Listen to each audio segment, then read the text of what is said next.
Nos roban millones, cientos de millones, miles de millones de euros. Lo hacen las grandes empresas, las macroempresas que operan en este país, y aquí no pasa nada porque no se le echan ganas desde las administraciones que tienen que velar por los derechos de los consumidores, entre otras las autoridades de protección al consumidor de las comunidades autónomas. Nada ha cambiado desde que el Ministerio de Consumo asumió potestad sancionadora y empezó a poner multas a diestro y siniestro, aunque poquitas, por la escasa capacidad que tiene, por el escaso número de funcionarios que tienen en el ministerio. Pero es que en las comunidades autónomas no quieren tomar nota. Los políticos que hay al frente de las autoridades de protección al consumidor, por así decirlo, porque igual deberíamos hablar de desprotección al consumidor, allí no se toman la cosa en serio. 180 millones de euros a 5 aerolíneas por cometer fraudes masivos, esa es la multa más alta que conocemos hasta ahora. Y en las autoridades autonómicas, pues como los que oyen llover, no aplican sanciones proporcionales a las dimensiones del fraude. Solo lo está haciendo ese ministerio y nadie lo imita dentro de todas las administraciones que tienen capacidad para hacer exactamente lo mismo, porque las competencias son las mismas. El Ministerio de Consumo no tiene más competencias que las comunidades autónomas. Las comunidades autónomas pueden multar cualquier fraude que se produzca en sus territorios y el Ministerio, ojo, solo puede multar fraudes masivos que tengan envergadura nacional.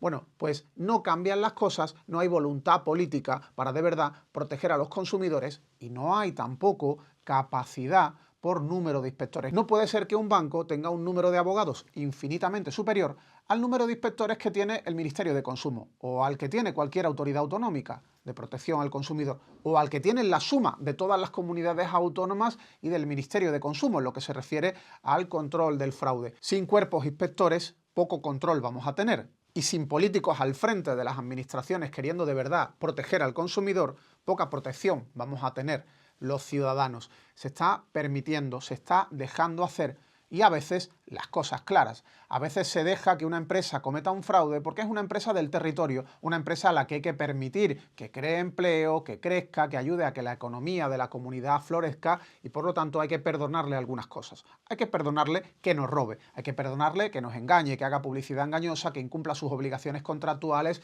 que se salte la legislación en materia de consumo y en todas las materias que le afectan. Hay que dejarla hacer porque si no la economía se va a pique. Y ese es el chantaje de siempre, es el chantaje o el autochantaje en el que se implican muchas administraciones que no hacen su trabajo y eso también es otra forma de corrupción. Porque permitir el fraude masivo al consumidor, permitir que nos roben, es actuar de forma ilícita desde la propia administración. Una cosa es que no tengan capacidad, y por cierto tendrían que reclamar más medios en lugar de asumir que esto es algo que se quedará así para siempre, y otra cosa es no hacer porque no se quiere, no controlar el mercado porque no se tiene ninguna gana, porque inexplicablemente prefieren no llevarse mal con las empresas que defraudan en lugar de hacer su trabajo, para el que le pagamos el sueldo público a los políticos, para, entre otras cosas, algo tan simple, algo tan elemental como hacer cumplir las leyes que ellos mismos han aprobado. Soy Rubén Sánchez y en ocasiones veo fraudes.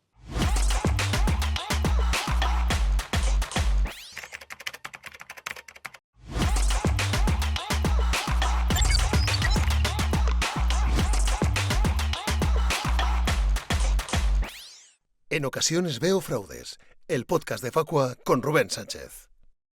Tras acabar el último programa, como siempre, llame a mi representante. No te pude coger la semana pasada. Lo siento, te lo voy a contar. Vamos a ver, que tú vives en Sevilla, Rubén. Sevilla está muy bien, pero muy pequeñita. Aquí Madrid está petado. Madrid, libertad, cañas. Visita del Papa. Bad Bunny. Me pillaste en la cola. Porque vamos a ver, Bad Bunny hay que hacer cola para conseguir entrada. El Papa hay que hacer cola para conseguir entrada para los sitios donde va a estar. Yo voy a estas cosas, pero para observar. Es interesante siempre conocer cómo piensan los demás. Que en la cola conoces gente. Pues ese grupo de amigas que vienen de Sevilla. Venga, que os enseño un poco Madrid y me lié. Y cuando me llamaste yo no sé si ya estaba liado o si estaba en la cola del Papa o en la cola del Bad Bunny. Entonces, que sí, que no vuelve a pasar. Que voy a seguir, que tengo aquí los cascos, voy a seguir escuchando al Bad Bunny. Venga, seguimos, Facua, seguimos. ¿Y a ti qué te importará si no te puedo coger? Que soy tu repre, hombre, por favor.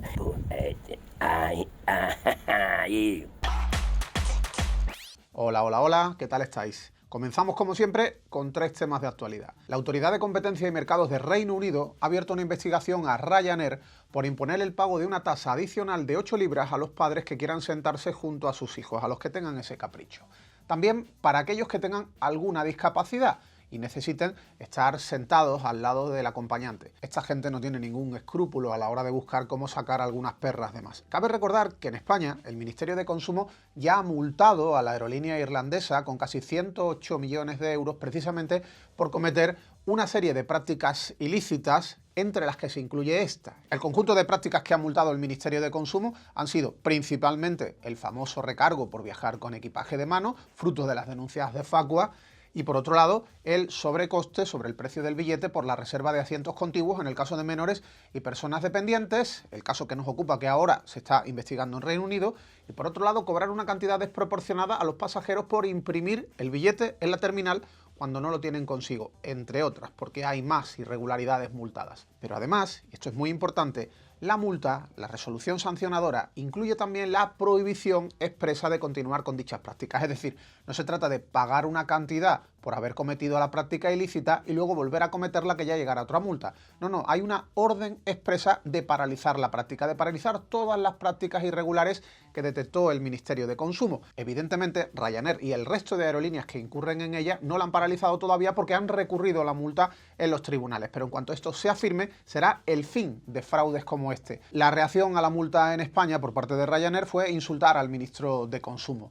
En Reino Unido, la compañía ha tenido la desfachatez de decir que ellos no cobran ninguna tarifa para que los padres puedan ir con sus hijos en asientos contiguos. El CEO de Ryanair, el multimillonario Michael O'Leary, insiste en tomarle el pelo no solo a la gente, sino a las propias administraciones. Claro, la tomadura de pelo es que no aplican una tarifa en concreto a los padres por viajar con sus hijos, se la aplican a todo el mundo que quiera tener la tranquilidad de que cuando compra un billete va a sentarse al lado del acompañante. Pero es que la normativa de la Unión Europea y posiblemente también la británica plantea que esto es un abuso cuando se trata de viajar junto a un niño, junto a una persona dependiente. Se trata de una práctica ilícita que se tiene que paralizar, y por mucho pitorreo con el que se lo quiera tomar el responsable, o más bien el irresponsable que tienen al frente en Ryanair, esto tiene que derivar en el fin de la práctica y en multas ejemplarizantes. Ojalá en Reino Unido imiten la postura de España y la multa sea de verdad una sanción millonaria que le quite las ganas a Ryanair y a otras compañías de seguir cometiendo fraudes como este, porque seguro que inventarán más fraudes. Esta gente, si innovan en algo, es precisamente en cometer irregularidades con los consumidores. Y otro tema, también relacionado con aerolíneas y con una investigación. Tras la denuncia de Facua, el Ministerio de Consumo de Pablo Bustinduy ha abierto una investigación a Volotea por el recargo adicional vinculado a la subida del combustible en billetes de avión una vez que ya estaban comprados. Esta irregularidad venimos denunciándola desde hace 3 meses. Los 3 meses en los que Volotea ha aplicado ilícitamente una cláusula que se sacó de la manga para seguir ganando el mismo dinero si subía el combustible como consecuencia de la guerra en Oriente Medio. Es una práctica ilícita porque no se puede aplicar un incremento en el precio de un producto que ya has comprado o de un servicio que ya has contratado. Volotea jugaba a ganar, aunque además pretendía reírse de nosotros en los contratos diciendo que si bajaba el combustible también nos bajaría proporcionalmente el precio, a sabiendas de que no se iba a producir esa bajada de combustible en este periodo. De hecho, ha eliminado la cláusula cuando sabe que ahora le puede salir a perder, que ahora pueden empezar a producirse bajadas y que eso implique tener que reducir el precio de los billetes. Volotea además nos pedía que hiciéramos un acto de fe. Nos teníamos que creer que el incremento de 3, de 5, de 7, de 8 euros que nos aplicara era realmente proporcional al encarecimiento que tenía nuestro asiento dentro del vuelo en función del número de pasajeros y del coste del combustible en el momento que compramos el billete y en el momento en el que se produce ese vuelo. Complicado creérselo además de una empresa que de por sí ya está aplicando una cláusula ilegal, una cláusula abusiva. Consumo abre su investigación, que es lo que corresponde, y Consumo, esperamos, tiene que acabar imponiendo una multa ejemplarizante a esta compañía aérea. Porque si no lo hace, de alguna forma esto es un aviso para navegantes. Cometa usted las irregularidades que quiera, que aquí no ha pasado nada. Es decir, que todo el sector la imite, es decir, que todo el sector incurra en la misma ilegalidad. Consumo creemos que va a multar. Otra cosa es con cuánto aplicará esa sanción. Tiene que hacerlo de manera proporcional al beneficio ilícito que ha obtenido Volotea. Es decir, si ha habido muchos pasajeros afectados por el incremento del precio, tendrá que aplicar una multa que multiplique en varias veces ese beneficio irregular. Y ojo, si no ha habido absolutamente ninguna víctima, si al final Volotea dice que es que en realidad no aplicó el recargo a nadie, da igual, también tiene que producirse una multa, aunque de menor cuantía, una multa por haberse permitido introducir una cláusula contraria a la Ley General para la Defensa de los Derechos de los Consumidores y Usuarios. Y ni que decir tiene que si tú eres una de las víctimas de ese abuso, de ese cobro de hasta 14 euros incrementando el precio del billete, tienes derecho a reclamar. Tienes derecho a plantearle a la compañía que te devuelva lo tuyo y si no lo hace, una vez más, denuncia ante la autoridad de consumo de tu comunidad autónoma, demanda en los tribunales. Demanda que no te tiene por qué costar dinero, solo el esfuerzo de redactarla, porque en estos casos no es preceptivo ir con abogado y procurador. Demanda en cualquier caso que si eres socio pleno de Facua, nosotros te preparamos y te presentamos. Y otro asunto. El arroz valenciano no tenemos muy claro si es valenciano. El arroz de las principales marcas de la Comunidad Valenciana no aclara en su etiquetado si procede de Valencia o procede de otras comunidades o de otros países. En realidad, en teoría, no tiene por qué informarlo si procede de Valencia, pero si no fuera así, tendría que aclararlo en el etiquetado. Con lo cual, a priori, si no se está produciendo ninguna ilegalidad, el arroz de las principales marcas, hablemos claro, SOS y La Fallera, es de Valencia, si no están cometiendo ninguna ilegalidad. Nosotros se lo hemos preguntado porque tenemos dudas, sobre todo dudas que vienen de que el sector agrícola está planteando sus sospechas de fraude. Le hemos preguntado a SOS, le hemos preguntado a La Fallera y la verdad es que ninguna de las dos nos ha contestado. No se ha tomado la molestia de darnos respuesta a una simple pregunta. ¿Su arroz es de Valencia o es de otro lugar? Y si es de otro lugar, ¿por qué no lo aclaran en el etiquetado? SOS y La Fallera utilizan en sus etiquetados nombres o símbolos asociados a la Comunidad Valenciana. Así que en teoría esos arroces están cultivados allí. En teoría tendríamos que confiar en que eso es lo que realmente ocurre, pero no entendemos por qué no dan respuesta a nuestras consultas y no entendemos por qué la administración autonómica está mirando hacia otro lado, cuando desde el sector agrícola se les reclama que aclare de qué va esta historia. No tenemos respuesta y en cualquier caso deberíamos tener la tranquilidad de que la Generalitat Valenciana ha controlado todo esto, lo ha venido controlando desde hace muchísimos años, porque además el arroz es un producto emblemático en la Comunidad Valenciana y es el que más control, o uno de los que más controles tendría que tener. Pero es que resulta que la Comunidad Valenciana es la única de las 17 que hay en España que no desarrolla controles relacionados con la información alimentaria.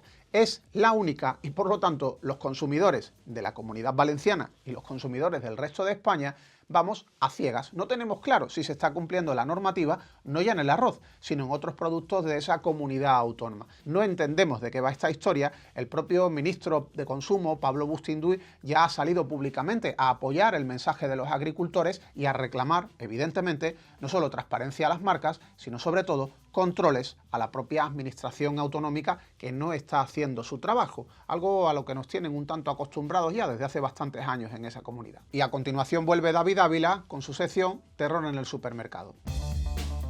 Terror en el supermercado. El análisis de los precios de David Ávila. Muy buenas. Hoy te vengo a hablar sobre el reciclaje de envases y sobre una novedad importante que previsiblemente debe implantarse en nuestro país en los próximos meses. Es evidente que en los últimos años se ha avanzado mucho en la gestión de residuos, pero a ojos de Europa no lo suficiente, al menos en lo que a botellas de plástico y lata se refiere. La Ley 7/2022 de residuos y suelos contaminados para una economía circular incorporó al ordenamiento español la Directiva Europea sobre estos productos y fijó metas específicas para las botellas de plástico de bebidas de hasta 3 litros, incluidas las tapas y los tapones. Los porcentajes eran muy claros, había que llegar al 70% en 2023, el 77% en 2025, el 85% en 2027 y el 90% en 2029.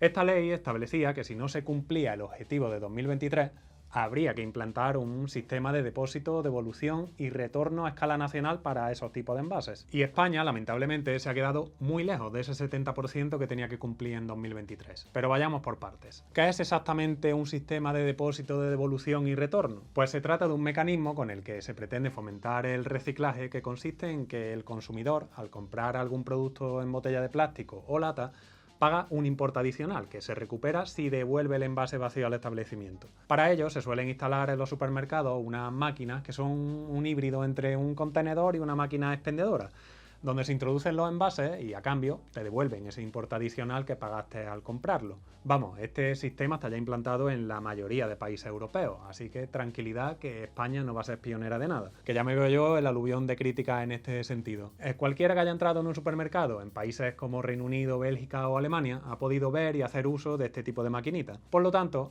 que no te extrañe si en los próximos meses empiezas a ver este tipo de contenedores en las principales cadenas de supermercados del país. Esta medida afectará a las botellas de plástico de un solo uso de hasta 3 litros, las latas y los envases de cartón para bebidas. Y el depósito que pagaremos por cada unidad de envase será igual o superior a 10 céntimos. Así que si se cumple lo que marca la legislación europea, España debería de implantar este sistema de depósito y devolución de retorno antes de que finalice 2026. Tenía un plazo de un par de años para hacerlo desde que se constató oficialmente que no cumplió el objetivo de 2023. Nuestro país está obligado a implementarlo. Ahora, veremos a ver si lo hace en tiempo y forma, tal y como estipula la directiva europea. Y a continuación vuelve Queca Sánchez con algunos consejos a tener en cuenta a la hora de firmar una hipoteca.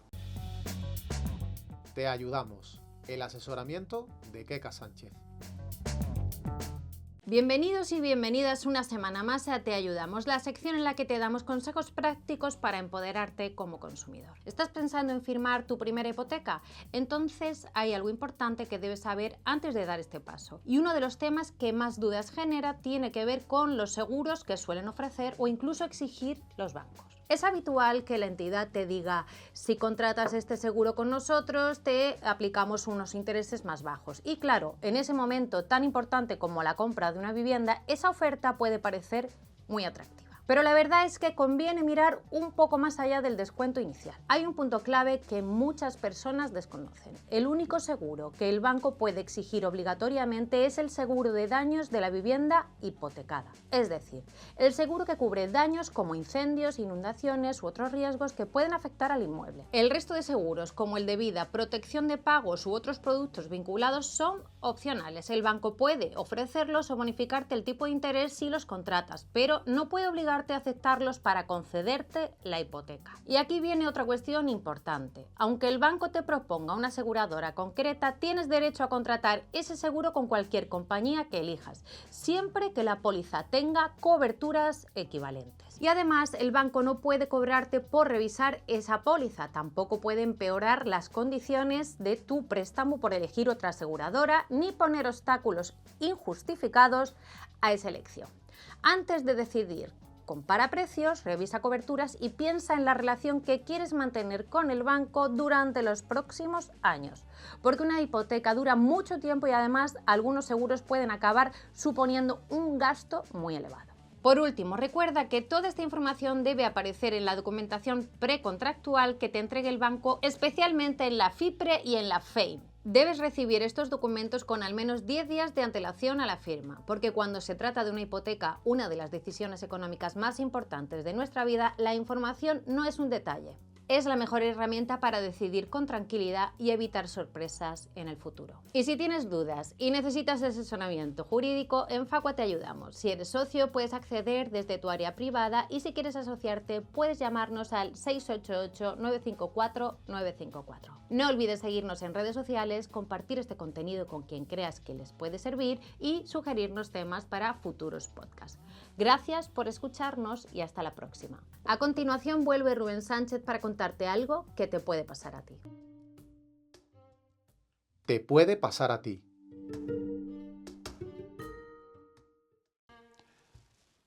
Está chulo.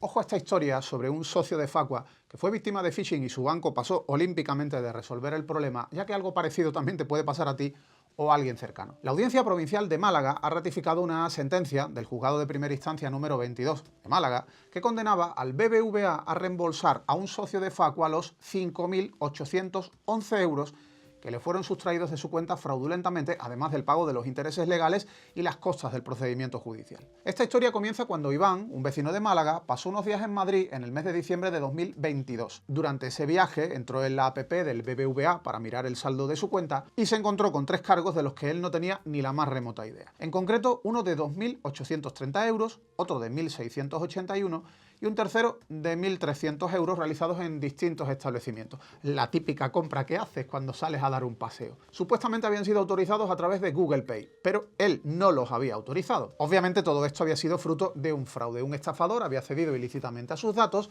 y había podido realizar operaciones bancarias birlando a Iván en el proceso más de 5.000 euros. El afectado actuó de forma inmediata, nada más que vio los cargos. Llamó por teléfono a BBVA para que bloqueasen su tarjeta y evitar así que volviera a ocurrir y presentó una denuncia en la Policía Nacional. Luego, a su vuelta de Madrid a Málaga, contactó de nuevo con el banco para pedir el reembolso de todo el dinero que le habían robado. Estaba claro que habían sido cargos fraudulentos. Es más, Iván nunca había recibido mensaje o notificación en su teléfono para que autorizase los pagos. El sistema de autentificación del banco había fallado, pero BBVA, lejos de poner de su parte para resolver el problema, echó a Iván las culpas de lo ocurrido. En su respuesta a la reclamación que había planteado, le dijo que se había producido una negligencia grave por su parte al no haber protegido debidamente sus elementos de seguridad. Vaya, como si Iván le hubiera ido contando por ahí a todo el mundo cuáles eran las claves para acceder a sus cuentas bancarias. Unas afirmaciones que obviamente eran totalmente falsas, pero BBVA quería quitarse así el muerto de encima. Iván no iba a dejarlo estar, así que decidió asociarse a Facua para que le ayudáramos a reclamar el reembolso de los más de 5.000 euros que le habían sangrado. Nuestro equipo jurídico se puso manos a la obra y presentó una nueva reclamación argumentando que el banco no podía negarse a devolver a nuestro socio un dinero que le había sido sustraído fraudulentamente. Él no había autorizado nada, no había funcionado ningún mecanismo de doble autentificación para que desde su móvil hubiera validado esas supuestas compras. Pero BBVA se mantuvo en sus 13, lo que nos obligó a dar un paso más en la defensa de Iván y, obviamente, acudir a los tribunales, donde presentamos una demanda en su nombre pidiendo que condenasen al banco al reembolso del dinero, los intereses que transcurrieran hasta que se dictase sentencia y, por supuesto, que se hiciese cargo de pagar las costas de abogado y procurador. Y así fue.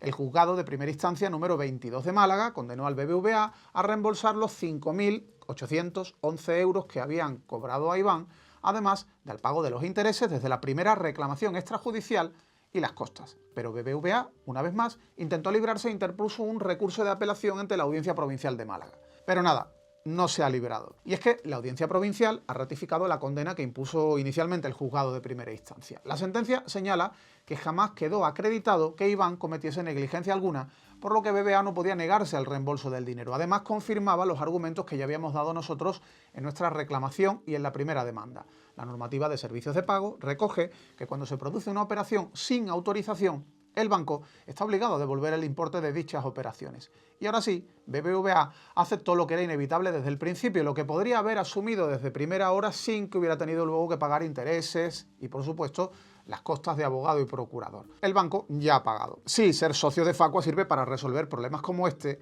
y también para que los consumidores seamos más fuertes en la lucha contra los abusos de empresas y gobiernos. ¿Sabe lágrima? Está rico. Pues acabamos por hoy. Terminamos nuestro programa número 122. Muchas gracias por acompañarnos y muchas gracias también si lo difundes por WhatsApp, Telegram o a través de tus redes sociales. Te espero en el próximo episodio de En ocasiones veo fraudes. Ya sabes, aquí te contaremos cosas que otros no pueden, no se atreven o no quieren que sepas. Ya. Pues vamos a llamar al gallego. A ver qué rollo se marca hoy. Para no ocurrir. Cabrón. Sergio Pazo. ¿Qué pasa, Rubén? ¿Qué pasa? Sí, no, me pillas trabajando como siempre. Sí. A ver, vamos a ver. ¿Te acuerdas que está todo complicado? Yo sigo los pasos de Papani, sigo los pasos de Papa. Estoy en Barcelona. Vale. El Papa está en Barcelona. Ahora creo que voy a tener que ir a Canarias. No lo sé. Estoy muy liado, Rubén. Es decir, si es preciso, te llamo yo por la semana. Yo te estoy buscando curro y te estoy siguiendo representando como tiene que ser. Oye, que te tengo que dejar, ¿eh? Sí, te dejo, venga. Vale.